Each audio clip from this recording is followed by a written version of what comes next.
श्री राम, जय माता रानी। मित्रों, मैं पवन शास्त्री आप सबका स्वागत करता हूं हमारे अपने YouTube चैनल कर्म से कांड तक में। मित्रों, आज मैं आपको कुछ ऐसी चीज़ों के बारे में बताना चाहता हूं जो हमेशा हम पूजन में प्रयोग करते हैं, लेकिन उन वस्तुओं का महत्व क्या है और किस प्रकार सहायता करती है पूजा में वो वस्तुएं, वो मैं सब आपको बताना चाहता हूं। वीडियो शुरू करने से पहले मैं आपसे निवेदन करता हूं कि कृपया हमारे चैनल को सब्सक्राइब करें, वीडियो को ज़्यादा से ज़्यादा लाइक करें, शेयर करें और बेल आइकन को ज़रूर प्रेस करें, घंटे के निशान को ज़रूर दबाएं ताकि आने वाला वीडियो आपको सबसे पहले प्राप्त हो सके। तो शुरू करते हैं। मित्रों, उन वस्तुओं में सबसे पहला नाम आता है मौली का। मौली का शाब्दिक अर्थ होता है सबसे ऊपर। इसका वैदिक नाम उपमणिबंध है और इसे शास्त्रों के मुताबिक रक्षा सूत्र और कलावा भी कहा जाता है। मौली बांधने से तीनों देवी देवताओं की कृपा प्राप्त होती है। शास्त्रों के मुताबिक मौली का रंग और उसका एक एक धागा मनुष्य को शक्ति प्रदान करता है। न केवल इसे बांधने से बल्कि मौली से बनाई गई सजावट की वस्तुओं को भी घर में रखने से लाभ होता है और सकारात्मकता आती है। दूसरा, तिलक। पूजा के समय तिलक लगाने का विशेष महत्व होता है। माना जाता है कि मनुष्य के मस्तक के मध्य में भगवान विष्णु का निवास होता है और तिलक ठीक उसी स्थान पर लगाया जाता है। तिलक लगवाते समय सिर पर हाथ इसलिए रखते हैं ताकि सकारात्मकता यानी सकारात्मक ऊर्जा हमारे शीर्ष चक्र पर एकत्रित हो तथा हमारे विचार हैं वो सकारात्मक हो। तिलक सदैव बैठकर ही लगवाना चाहिए और बैठकर ही लगाना चाहिए।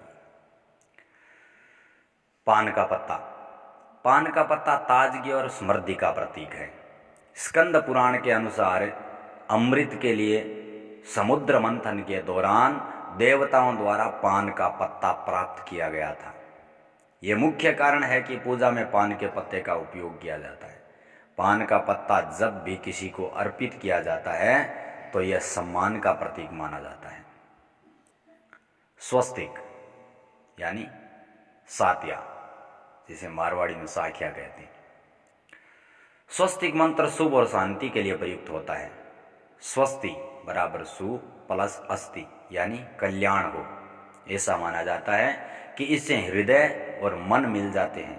मंत्रोच्चार करते हुए दर्भ के जल से छींटे डाले जाते हैं तथा यह माना जाता है कि यह जल पारस्परिक क्रोध और वैमनस्य को शांत कर रहा है।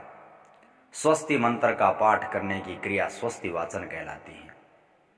यह मंत्र किसी भी शुभ कार्य जैसे गृह निर्माण, गृह प्रवेश, षोडश संस्कार, यात्रा आदि के आरंभ में बोला जाता है, जिससे सभी कार्य है वो निर्विघ्नतापूर्वक संपन्न होते हैं। करवा, जिसे औरतें ज़्यादातर करवा चौथ पे यूज करती हैं। मिट्टी का करवा पंच तत्व है यानी भूमि, आकाश, वायु, जल और अग्नि का प्रतीक है। भारतीय संस्कृति में पानी को ही परब्रह्म माना गया है क्योंकि जल ही सब जीवों की उत्पत्ति का केंद्र है। इस तरह मिट्टी के करवे से पानी पिलाकर पति पत्नी अपने रिश्ते में पंच तत्व और परमात्मा दोनों को साक्षी मानकर अपने दाम्पत्य जीवन को सुखी बनाने की कामना करते हैं। सुपारी। धार्मिक अनुष्ठानों में सुपारी का बहुत महत्व है। इसके बिना पूजा आरंभ ही नहीं होती। शास्त्रों के अनुसार सुपारी को जीवंत देव का स्थान प्राप्त है एवं इसे गणेश जी का प्रतीक स्वरूप भी माना जाता है। यदि हमारे पास उनकी प्रतिमा ना हो तो उनके स्थान पर, अगर भगवान गणेश जी की प्रतिमा ना हो तो उनके स्थान पर सुपारी रखी जाती है। ध्यान देने योग्य बात यह है कि खाने वाली सुपारी बड़ी और गोल होती है, वहीं पूजा की सुपारी छोटी और शीर्ष पर शिखर जैसे आकार की होती है। अक्षत यानी चावल। चावल को अक्षत भी कहा जाता है और अक्षत का अर्थ होता है जो टूटा न हो। अक्षत यानी जिसकी कभी क्षति न हो। अक्षत को पूर्णता का प्रतीक माना जाता है, इसलिए पूजा में इसे चढ़ाने का अर्थ है कि हमारी पूजा इस अक्षत की तरह पूर्ण हो। इसका रंग सफ़ेद होता है जो शांति का प्रतीक माना जाता है, जिसे चढ़ाकर इस बात की प्रार्थना की जाती है कि व्यक्ति के हर कार्य पूर्ण रूप से और शांति के साथ संपन्न हो जाए। पूजा में चावल चढ़ाते समय इस बात का विशेष ध्यान रखें कि चावल खंडित यानी टूटे हुए न हो और निश्चित रूप से स्वस्थ, साफ और स्वच्छ होने चाहिए। दुर्वा यानी दूब। दुर्वा एक प्रकार की पवित्र घास है जिसे दूब भी कहा जाता है। संस्कृत में इसे दुर्वा, अमृता, अनंता, गौरी, महोषधि, सतपर्वा, भार्गवी आदि नामों से जाना जाता है। दुर्वा कई महत्वपूर्ण औषधीय गुणों से युक्त है। मान्यता है कि समुद्र मंथन के समय जब अमृत कलश निकला तो देवताओं ने इसे पाने के लिए दैत्यों से खूब छीना झपटी की, जिससे अमृत की कुछ बूंदें पृथ्वी पर गिर गई और जिससे ही इस विशेष घास यानी दुर्वा की उत्पत्ति हुई।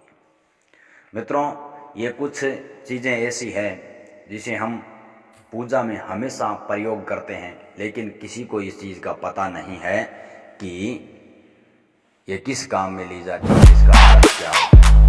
बने रहिए हमारे चैनल के साथ, इसी प्रकार की चीज़ों को प्राप्त करें। जय माता।